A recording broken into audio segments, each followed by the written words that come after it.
Welcome to the Bible Answer Man broadcast with the president of the Christian Research Institute, Hank Hanegraaff. Our mission is to equip you with answers to share the hope that you have within you, because life and truth matter. Why? Because being armed with truth will equip you to counter the corrosive worldviews at work in our world today, while experiencing the authentic Christian life will make you a winsome witness of the purpose of life, which is to experience union with God and Christ, both for today and for all eternity.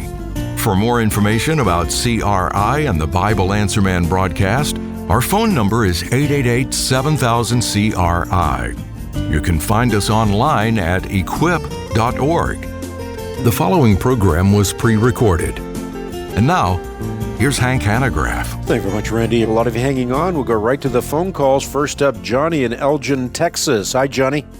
How you doing? Good. How are you? Say, I'm fine. Well, the question is, why don't you start teaching dispensationally? Why don't I start teaching dispensationalism? Yeah. Because I don't believe that dispensationalism is correct. Dispensationalism contends that God has two distinct people with two distinct plans and two distinct destinies. And only one of those peoples, the Jews, will suffer tribulation.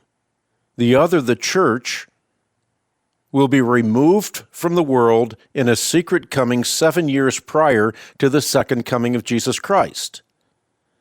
And John Nelson Darby, the popularizer, at least, of dispensationalists, and the one who really caused this dispensational eschatology to flourish, read the scripture in a way that I do not think is wise or warranted.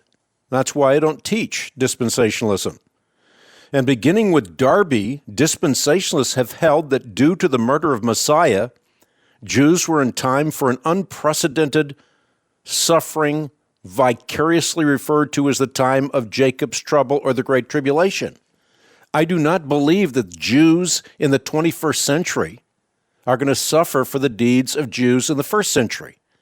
I think that is unbiblical, and that, again, is why I don't teach it. Dr. John Walvoord, when he was alive, said that Israel is destined to have a time of suffering that will eclipse anything that it has known in the past.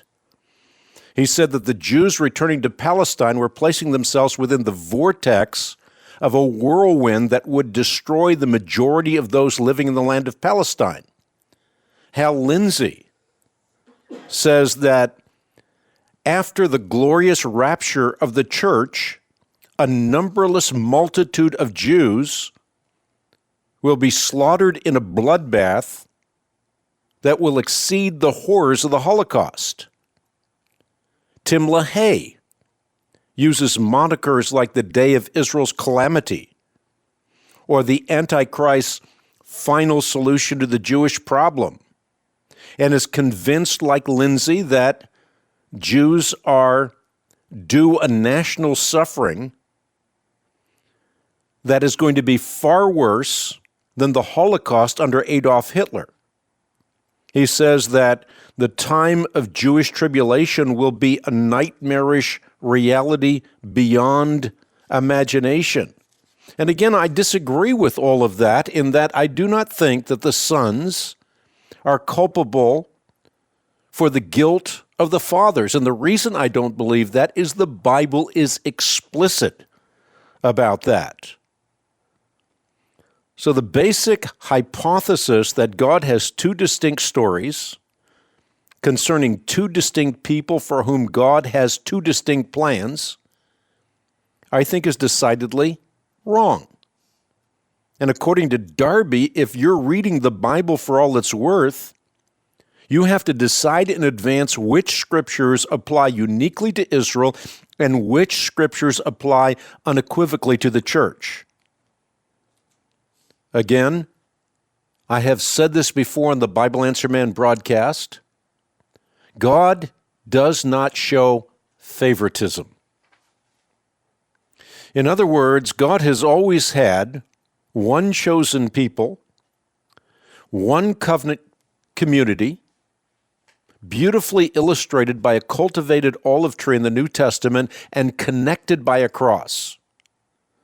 So whether you are a Moabite like Ruth, or a Canaanite like Rahab, or you're like the people that watched God use Esther to save the Jews from certain destruction under Haman and became Jews as a result of what they saw, though they came from other nations, or whether you live in this epoch of time as a Greek or a Dutchman or an Englishman or an American, you are true Israel on the basis of your relationship to Jesus Christ. And again, Peter says explicitly that after he was shown a vision, he realized his own error and recognized that God does not show favoritism. So I think it's wrong to divide the people of God, and on that basis have two distinct plans and two distinct phases of the second coming, a secret coming and a second coming. And I would also say that this is very unique and new in church history. It's rather modern. We've sort of embraced it, but because it's new, we ought to examine it carefully. I would also say that the adjectives you used in your description are unwarranted because the reality is, at the end of the day, though I feel strongly about my position, this is still a secondary issue that we can debate vigorously. We ultimately don't have to divide over. So I can stand shoulder to shoulder with dispensational brothers and sisters in the Lord without making this an area of ultimate division. Do I feel strongly about it? Sure, and so do they. But I have lots of friends in the dispensational camp, and we'll continue to work with them to spread the faith once for all, delivered to the saints. Let's go back.